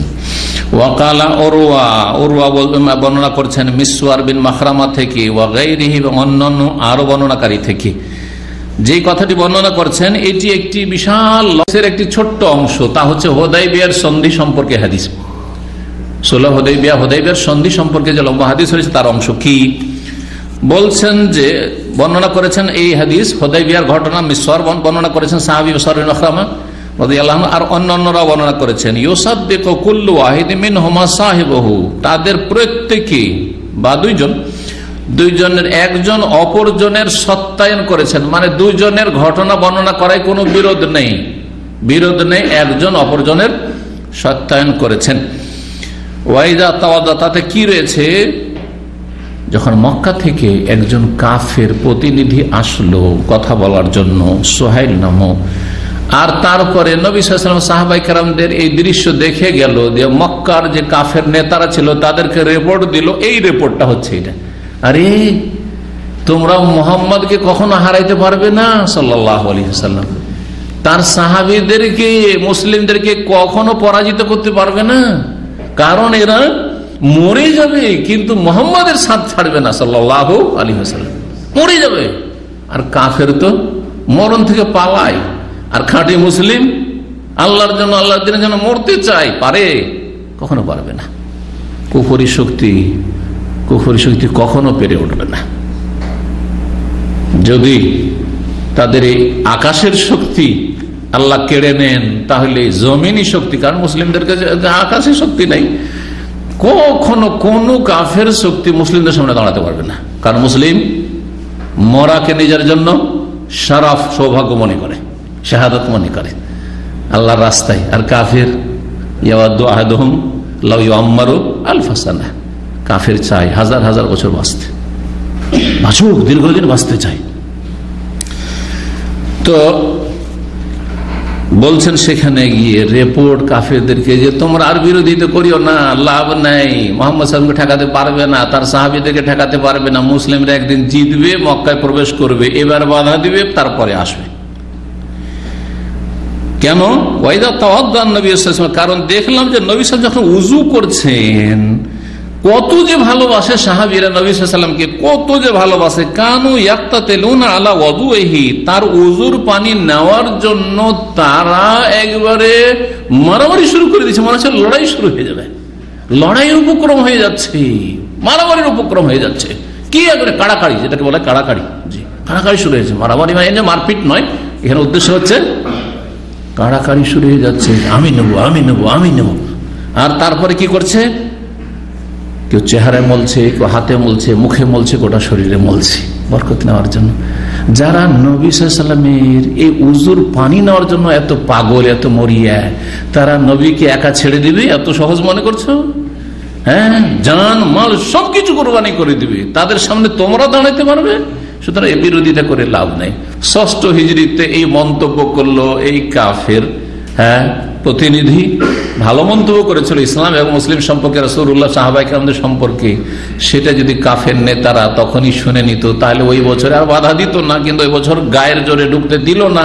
গায়ের জোর আর কতদিন চলে? আজকালও যারা বিদআতপন্থী আমাদের দেশগুলিতে, তারা গায়ের জোর দেখে, কতদিন আর গায়ের জোর? একদিন হুদায়বিয়ার সন্ধিতে গায়ের জোর দেখাবে, তো তারপরে মক্কা বিজয় হবে, তারপরে মক্কা বিজয় হবেই, কেউ ঠেকাতে পারবে না। কোরআন সুন্নাহকে কেউ ঠেকাতে পারবে না, খাঁটি ইসলামকে কেউ থেমে রাখতে পারবে না। এটা হচ্ছে ইসলাম, আল্লাহর দ্বীন। আল্লাহর দ্বীনে আমি খিদমত করি আর না করি, আপনি করেন আর না করেন, আর কাউকে আল্লাহ পয়দা করবেন, ছেড়ে দেবে। আর ওরা অন্যরা যদি আল্লাহ খেদমত নেবে, ছেড়ে দেবে ভারতীয়রা, উপমহাদেশের লোকেরা, আল্লাহ ইউরোপিয়ান আমেরিকান লোকদেরকে দিয়ে খেদমত। কাকে দিয়ে খেদমত নেবে? ওটা আল্লাহর কাজ। কখনো কাউকে দিয়ে, কখনো কাউকে দিয়ে। যে খেদমত করে সেই ভাগ্যবান, আর যে খেদমত করবে না, যে আল্লাহর দিন মানবে না, সেই হচ্ছে হতভাগা। সুতরাং নিজে হতভাগা না হয়ে নিজের ভাগ্যকে ভালো করার জন্য আমরা যেন সচেষ্ট হই, আল্লাহ যেন আমাদের তৌফিক দান করেন। এই হাদিস দ্বারা কি বোঝা গেল? যে নবী সাল্লাল্লাহু আলাইহি ওয়াসাল্লাম হুদায়বিয়ার সন্ধিতে উযু করছেন, আর সাহাবায়ে কেরাম তার উযুর পানিগুলি যে ঝরে পড়ছে সেই পানিগুলি নিয়ে একবারে কাড়াকাড়ি শুরু করে দিচ্ছেন। তাহলে বোঝা গেল যে উযুতে ব্যবহৃত পানি বা গোসলে ব্যবহৃত পানি নাপাক নয়, কি পাক। জি, বাবুন, এই অধ্যায় হচ্ছে আগের অধ্যায়ের সাথেই কাছাকাছি এই সম্পর্ক, সেজন্য শুধু বাবন। কখনো কখনো ইমাম বুখারী রাহিমাহুল্লাহ এই শুধু বাবন কেন লিখে রেখেছে? এই অধ্যায়ে কি আলোচনা তা লেখেননি কেন? এই নিয়েও নানা কল্পনা জল্পনা আছে। তার মধ্যে একটি হচ্ছে যে ইমাম বুখারী রাহিমাহুল্লাহ আগে বাব শব্দটা লিখেছেন, আর তারপরে তখন হাদিস নিয়ে এসছেন। তারপরে হাদিস নিয়ে এসছেন, আর ভেবেছেন যে এই যে বাবটা লিখে রাখলাম, হাদিসটা যখন কালেকশন করব, এখানে নিয়ে আসবো, সংকলন করব, তখন এই হাদিসগুলোতে যে বিষয় আছে ওই অনুপাতে আমি যে কি সম্পর্কে বাবটি, কি সম্পর্কে অধ্যায়টি লিখব, কিন্তু অনেক সময় সেটা হয়ে ওঠেনি, হয়তো থেকে গেছে। ওই জন্য বাবুন বায়াজ, এই বাব হচ্ছে সাদা, মানে এখানে আর কোনো বিষয়বস্তু আসেনি। আবার কেউ কেউ বলেছেন যে বাব অধ্যায় এমন এক অধ্যায় যে অধ্যায়ের আগের অধ্যায়ের সাথে কিছুটা সম্পর্ক আছে। জি, 190 নম্বর হাদিস। সায়েব বিন ইয়াজিদ রাদিয়াল্লাহু তাআলা বলছেন, ইয়াকুল বলছেন, যাহাবাত বি খালাতি ইলা নবী সাল্লাল্লাহু আলাইহি ওয়াসাল্লাম, আমার খালা আমাকে নবী সাল্লাল্লাহু আলাইহি ওয়াসাল্লামের কাছে নিয়ে গেলেন। তাহলে সাহাবী, বাল্য জীবনেও নবী সাল্লাল্লাহু আলাইহি ওয়াসাল্লামকে দেখলে সাহাবী। ফাকালাত, গিয়ে বললেন, ইয়া রাসূলুল্লাহ, আল্লাহর রাসূল, ইন্না ইবনা উখতি ওয়াকিউন, আমার যে বোনের ছেলে ভাগিনা ওয়াকিউন, এর পায়ে ব্যথা আছে। ওয়াকিন হয়তো পড়ে গেছে, ওয়াকা থেকে ব্যথা আছে শরীরে বা পায়ে ব্যথা রয়েছে। ফামাসাহা রাসি ওয়া দাআ লি বিল বারাকাত, তারপরে অথবা অসুস্থ আছে, কেউ কেউ এই অর্থ করেছে অসুস্থ আছে, যে কোনো অসুস্থতা হোক না কেন, আল্লাহু আলাম। ফামাসাহা রাসি, তারপরে আমার মাথায় হাত বুলিয়ে দিলেন, ওয়া দাআ লি বিল বারাকা, আর আমার জন্য বরকতের দোয়া করলেন। সুম্মা তাওয়াদ্দা, তারপরে উযু করলেন। ফাশারিবতু মিন ওযুহি, তার উযুর পানি আমি পান করলাম, যে পানিটা বেঁচেছে সে পানি থেকে আমি কি করলাম? পান করলাম। সুম্মা কুমতু, তারপরে দাঁড়াইলাম, খালফা যাহরি, নবী সাল্লাল্লাহু আলাইহি ওয়াসাল্লাম পিঠের পিছনে। ছোট ছেলে তো, নবী সাল্লাল্লাহু আলাইহি ওয়াসাল্লামকে এদিক থেকে দেখছে, ওই দিক থেকে দেখছে, আবার পিছন দিকে যাচ্ছে। ছোট বাচ্চারা করে কিনা? ছোট বাচ্চাকে এখানে যদি বসিয়ে দেন তো একবার এদিকে আসবে, একবার এদিকে আসবে, তো এর পিছন দিকে একবার গেছে। আমি দাঁড়িয়ে নবী সাল্লাল্লাহু আলাইহি ওয়াসাল্লামের পেছন দিয়ে গেছি, পিঠের দিকে। ফানাযারতু ইলা খাতামিন নবুওয়াতি, অতঃপর আমি দেখলাম নবুয়াতের মোহর। নবী সাল্লাল্লাহু আলাইহি ওয়াসাল্লামের পিঠে নবুয়াতের কি ছিল? মোহর ছিল, একটা লক্ষ্য নিশানা ছিল, যেটা উঁচায় খুব সুন্দর লাগতো, খারাপ লাগতো না কোনো আইন। যেটা কিসের প্রমাণ ছিল? যে ইনি হচ্ছেন নবী সাল্লাল্লাহু আলাইহি ওয়াসাল্লাম, খাতামুন নবী বলা হয়। বাইনা কাতিফাইহি, দুই কাঁধের মাঝখানে, দুটো কাঁধ এর মাঝখানে ছিল। কিরকম ছিল দেখতে? বলছে মিসলা জিররিল হাজালা, হাজালা নামক পাখির ডিমের মতো। হাজালা নামক পাখির ডিমের মতো। হাজালা আমাদের দেশে যখন আমরা পড়ি, বুখারী তরজমা করে দিয়েছে কবুতর, কোন হাজালা বলে তা কেউ বুঝছে না, ধরেন কবুতর। আজকাল ছবি দেখলাম ইন্টারনেটে হাজালার, কবুতরের কাছাকাছি, কিন্তু সেটা কবুতর হয়তো নয়, কবুতর বা ঘুঘু, ঘুঘু বুঝেন? হ্যাঁ, ঘুঘু এইরকমই কাছাকাছি, আল্লাহু আলাম। একটা পাখি, যেমন কবুতরের ডিম হয়, ঘুঘুর ডিম হয়, আমরা ছোটকালে ঘুঘু খেয়েছি ও দেখেছি। তো এইরকমই এই হাজালা আরব দেশে খুব সুন্দর পাখি, সেই পাখির ডিমের মতো সেটা একটু উঁচা হয়েছিল পিঠে। 41 নম্বর অধ্যায় বলছেন, বাবু মান মাদমাদা ওয়াস্তান শাকা মিন গারফাতি ওয়াহিদা। এই অধ্যায় হচ্ছে এমন কোন ব্যক্তি সম্পর্কে, যেই ব্যক্তি কুলি করলো আর নাকে পানি দিল এক অঞ্জলি দিয়ে। এক অঞ্জলিতে নিলেন, আর নিয়ে কিছুটা মুখে দিয়ে কুলি করলেন, আর কিছুটা নাকে দিলেন। এটাই মত বেশি শক্তিশালী। পক্ষান্তরে কুলি করার জন্য আলাদা পানি নেওয়া, নাকের জন্য আলাদা, এই হাদিস জয়ীফ। 191 নম্বর হাদিস, তাতে বর্ণনা করেছেন হাদিস, আগের হাদিস আব্দুল্লাহ বিন যায়েদ রাদিয়াল্লাহু তাআলা হাদিস, আজকেই দুবার করে আসলো সেই হাদিস। সেই হাদিসে বলছেন, তিনি বলছেন, আন্নাহু আফরাগা মিনাল ইনাই আলা ইয়াদাইহি, তিনি পাত্র থেকে নিজ দুই হাতের ওপর পানি ঢাললেন। আফরাগা ইউফরিগু মানে ঢালা, সাব্বা। ফাগাসালাহুমা, দুই হাতকে ধৌত করলেন কোন কবজি পর্যন্ত। সুম্মা গাসালা, তারপরে ধৌত করলেন, আও মাদমাদা অথবা কুলি করলেন, ওয়াস্তান শাকা নাকে পানি দেবেন, কাফাতিন ওয়াহেদা এক অঞ্জলি থেকেই কি করলেন, কুলিও করলেন আর নাকে পানি দিলেন। এখানে বর্ণনাকারী সন্দেহ, গাসালা বলেছেন অথবা মাদমা, সুম্মা গাসালা মিন কাফাতি ওয়াহিদা, অতবার ধৌত করলেন। তো ধৌত চাইতে কুলি করা, সুম্মা মাদমাদা ওয়াস্তান শাকা কুলি করলেন আর নাকে পানি দিলেন এক অঞ্জলি থেকে, এক হাত দিয়ে। কাফন মানে হাতের তলা, আসলে কাফাতুন এটা একটা কাফা, এটা হচ্ছে একটা কাফা, জি কাফাইন হাতের তলা। ফাফালা যালিকা সালাসা, এটা 3 বার করে করলেন, তাহলে 3 বার করে কুলি করা, নাকে পানি দেওয়া, এটা হচ্ছে উত্তম। ফাগাসালা ওয়াজহু সালাস, তারপরে মুখমণ্ডল চেহারা ধুইলেন 3 বার করে। সুম্মা গাসালা ইয়াদাইহি, তারপর 2 হাত ধুইলেন, ইলা মিরফাকাইনে কনুই সহ, মাররাতাইনে মাররাতে 2 বার করে। ওমা সাহাবে রাসেহি, আর মাথার মাসে করলেন, মা আকবালা ওমা আদবারা, সামনে থেকে পেছন পর্যন্ত।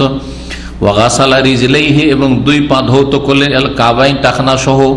সুম্মা কালা, তারপরে বললেন, হাকাযা উযু রাসূলিল্লাহ সাল্লাল্লাহু আলাইহি ওয়াসাল্লাম, এইরকমই ছিল রাসূলুল্লাহ সাল্লাল্লাহু আলাইহি সাল্লামের ওযু, এইরকমই ছিল রাসূলুল্লাহ সাল্লাল্লাহু আলাইহি সাল্লামের ওযু। এই হাদিস, তাহলে হাদিসের সাথে সম্পর্ক কি? যে এক অঞ্জলি নিয়ে কুলি করা আর নাকে পানি দেওয়া, দুটোতে ফাসল বা পৃথক না করা। 42 নম্বর অধ্যায় বলছে বাবু মাসির রাসে মাররা, এই অধ্যায় হচ্ছে একবার করে মাথা মাসা করা সম্পর্কে। মাথার মাসা কয়বার করতে হবে? একবার, এটি সুন্নাত। 192 নম্বর হাদিস বর্ণনা করেছে আমির ইবনে ইয়াহিয়া আল মাযিনী, তিনি তার পিতা হচ্ছেন ওই আব্দুল্লাহ বিন যায়েদ, যেমন এর আগে এসেছে হাদিসে, কালা শাহিদতু আমর ইবনে আবি হাসান, আমি আমর ইবনে আবি হাসানের কাছে হাজির ছিলাম। সালা আব্দুল্লাহ বিন যায়েদ, ওই যে একটি হাদিসে দেখলাম যে জনৈক ব্যক্তি জিজ্ঞেস করলেন, ওই জনৈক ব্যক্তি এখানে হাদিসে স্পষ্ট হয়ে গেল কে ছিল? আমর ইবনে আবি হাসান, না আমর ইবনে আবি হাসান। জিজ্ঞাসা কাকে করলেন? আব্দুল্লাহ বিন যায়েদ সাহাবীকে, আন ওযুইন নবী সাল্লাল্লাহু আলাইহি ওয়াসাল্লাম, ওযু সম্পর্কে। ফাদা আবে তাওরিন মিম্মান, পানির একটি পাত্র নিয়ে ডাকলেন। ফাতাওয়াদ্দা আল্লাহু, তাদের জন্য উযু করে দেখালেন। ফাকাফা আলা ইয়াদাইহি, 2 হাতের উপর ঢাললেন। তাহলে ঢালার আরবি কয়েকটা আমরা পড়লাম, কাফা মানে ও ঢালা, আর সাব্বা মানে ও ঢালা, আর আফরাগা মানে ও ঢালা। ফাগাসালাহু সালাহ, 3 বার করে ধুইলেন। সুম্মা আদখালা ইয়াদাহু ফিল ইনায়ে, তারপরে পাত্রে হাত ঢুকালেন। ফামাদমাদা ওয়াস্তান শাকা, অতঃপর কুলি করলেন, নাকে পানি দিলেন। ওয়াস্তান সার, নাক ঝাড়লেন। সালাসান, 3 বার, বেসালাসে গারাফাত মাইন, 3 অঞ্জলি পানি নিয়ে, 3 বার 3 অঞ্জলি পানি নিয়ে কুলি এবং নাকে পানি দেওয়া একসাথে করলেন। সুম্মা আদখালা ইয়াদাহু, তারপরে হাত ঢুকালেন পাত্রে। ফাগাসালা ওয়াজহু সালাসা, মুখমণ্ডল ধুইলেন 3 বার করে। সুম্মা আদখালা ইয়াদাহু ফিল ইনায়ে, তারপরে পাত্রে হাত প্রবেশ করালেন। ফাগাসালা ইয়াদাহু ইলা মিরফাকাইন, কনুই সহ, 2 কনুই সহ ধৌত করলেন 2 হাত, মাররাতাইন 2 বার করে। সুম্মা আদখালা ইয়াদাহু, তারপরে হাত ঢুকালেন। ফামাসাবে রাসে, মাথার মাসে করলেন। ফাআকবালা বিয়াদিহি ওয়া আদবারা বিহা, হাত সামনে নিয়ে গেলেন, পিছনে নিয়ে গেলেন। আগে স্পষ্ট করেছে 2 হাত, সুতরাং এখানে হাত বলতে আমরা হাত, 2 হাতও হাত আর 1 হাতও হাত, এই অর্থে এখানে বলা হয়েছে। এখানে উদ্দেশ্য এই না যে একটা হাত দিয়ে মাসা করেছেন, বরং 2 হাত দিয়ে মাসা করে, যেমন অন্য হাদিস এর ব্যাখ্যা করেছে। সুম্মা আদখালা ইয়াদাহু, তারপর আবার হাত ঢুকালেন পাত্রে। ফাগাসালা রিজলাইহি, 2 পা ধৌত করলেন, 2 পা ধৌত করলেন। কালা হাদাসানা মুসা কালা হাদাসানা ওয়াইব কালা মাসাহা রাসাহু মাররাতান। এখানে মুসা যখন ওয়াহিব থেকে বর্ণনা করে তখন বলছে মাসাহা রাসাহু, মাথার মাসে করলেন 1 বার করে। আমরা কিন্তু আগে পাইনি মাসাহা রাসাহু, কি আছে ওখানে? মাসাহাবে রাসেহি। কিন্তু কোন কোন বর্ণনাকারী যখন হাদিস বর্ণনা করেছে মাসাহা রাসাহু মাররাতান, এটাকে বলে রিওয়ায়াত বিল মানা। একজন হয়তো অর্থ বর্ণনা করেছেন, আর একজন শব্দ বর্ণনা করেছেন। তো রাসূলুল্লাহ সাল্লাল্লাহু আলাইহি ওয়াসাল্লাম মূলত মাথার মাসা একবারই করেছেন, যেটা কিছু হাদিস দ্বারা স্পষ্ট হয়েছে। তার হচ্ছে এটি একটি হাদিস, ইমাম ওয়াহিব রাহিমাহুল্লাহ বর্ণনা করেছেন মাসাহা রাসাহু মাররাত, রাসূলুল্লাহ সাল্লাল্লাহু আলাইহি ওয়াসাল্লাম মাথা যে মাসে করেছেন 1 বার, সেটা দেখাতে গিয়ে আব্দুল্লাহ বিন যায়েদ 1 বার মাথার মাসে করলেন। এখানে আজকের আলোচনা শেষ করছি। আল্লাহ রাব্বুল আলামিন যেন আমাদেরকে যা কিছু আমরা শিখলাম তাতে বরকত দান করেন, এবং আমাদের এই সময়টা যে নেকির কাজে লাগালাম আল্লাহ যেন কবুল করেন, এবং যেসব ভাইয়েরা সরাসরি হাজির হয়েছেন অথবা অনলাইনে হাজির হয়েছেন আল্লাহ তাদের যেন উত্তম প্রতিদান দান করেন, রুজিতে বরকত দান করেন, তাদের বালা মুসিবত থেকে আল্লাহ বাঁচিয়ে রাখেন, মহামারী থেকে আল্লাহ হেফাজত করেন। আল্লাহ যেন ভালো মানুষদের ওপর থেকে মহামারীকে উঠিয়ে নেন, আল্লাহর জমিন থেকে আল্লাহ যেন এই আযাবকে উঠিয়ে নেন, কারণ এই আযাব ব্যাপক আকার ধারণ করেছে। সৎ অসৎ ভালো মন্দ সবাইকে সবার দেশে সবার ঘরে ঘরে ছড়িয়ে গেছে। আল্লাহ রাব্বুল আলামিন যেন এই বালা মুসিবত থেকে, এই মহামারী থেকে আল্লাহ মুসলিম উম্মার হেফাজত করেন, ভালো মানুষদের আল্লাহ হেফাজত করেন। আল্লাহ রাব্বুল আলামিনের কাছে দোয়া করব আল্লাহ যারা খারাপ রয়েছে তাদেরকে যেন এর মাধ্যমে শিক্ষা নিয়ে আল্লাহর দিকে তওবা করে ফিরে আসার তৌফিক দান করেন এবং তাদেরকেও আল্লাহ যেন হেফাজতে রাখেন।